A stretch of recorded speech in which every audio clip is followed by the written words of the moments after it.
रात के करीब 2 बज रहे थे।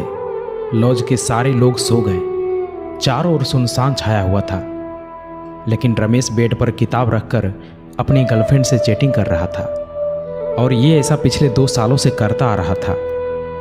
रमेश के पिताजी एक रिक्शा चालक थे। कड़ी धूप में रिक्शा चलाकर अपने बेटे को कॉम्पिटिटिव एग्ज़ाम की तैयारी के लिए पटना भेजे थे। महीने के हर एक तारीख को रमेश के पिताजी ट्यूशन फी, रूम रेंट और खाने पीने का खर्च भेजा करते थे। लेकिन एक दिन की बात है, अचानक रमेश की माँ फ़ोन करके कहती है कि बेटा, पिताजी की तबीयत बहुत ख़राब हो चुकी है, तुम जल्दी से घर आ जाओ। इतना सुनते ही रमेश भागा भागा हॉस्पिटल पहुंचा और वहां जाकर देखा कि उनकी माँ डॉक्टर के आगे हाथ जोड़ रही थी और कह रही थी कि डॉक्टर साहब, आप ऑपरेशन कीजिए। मैं 5 लाख नहीं बल्कि 10 लाख दूंगी, लेकिन मुझे वक्त चाहिए। प्लीज़ आप ऑपरेशन कीजिए, अभी मेरे पास पैसे नहीं है। मैं एक रिक्शा चालक की पत्नी हूँ। लेकिन डॉक्टर साहब हर बार एक ही बात कह रहे थे कि आपको पहले एडवांस पेमेंट करना ही होगा, तभी ऑपरेशन शुरू हो सकता है। रमेश की माँ गांव के सभी लोगों से मदद मांगी, लेकिन किसी ने भी उनकी मदद नहीं किया। ये सब देखकर रमेश की आंखों से आंसू नहीं रुक रहा था और पैसों की कमी के कारण अपने पिताजी को खो दिया। रमेश चिल्ला चिल्लाकर कहने लगा कि माँ, ये सब मेरी वजह से हुआ है। मैं उतना काबिल नहीं बन पाया जितना अभी तक मुझे बनना चाहिए था।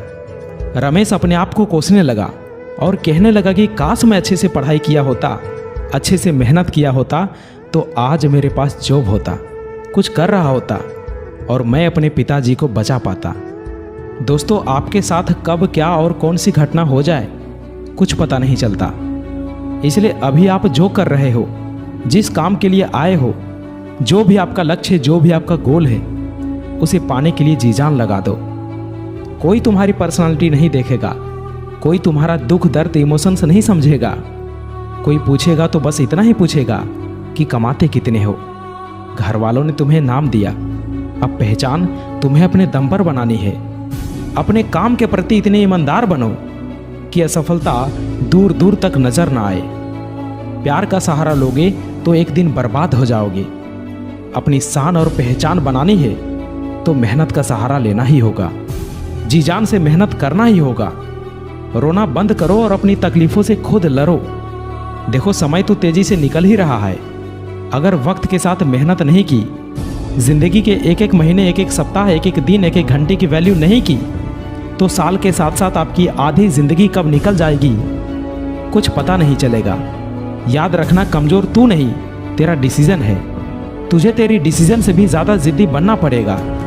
याद दिला खुद को कि तुझे तेरी मंजिल बुला रही है। खुद को ऐसा बना कि तेरी मजबूरी भी तुझे तेरी मंजिल तक पहुंचने का रास्ता लगे। देखो, आपका इस धरती पर आना आपके हाथों में नहीं है और जाना भी आपके हाथों में नहीं है, लेकिन इसके बीच का सफ़र तो आपके ही हाथों में है। तो क्यों ना कुछ बड़ा करके जाए। अरे, तुम्हारी ज़िंदगी में सभी दुखों का नाश होगा अगर तुम्हारा संघर्ष सबसे महान होगा।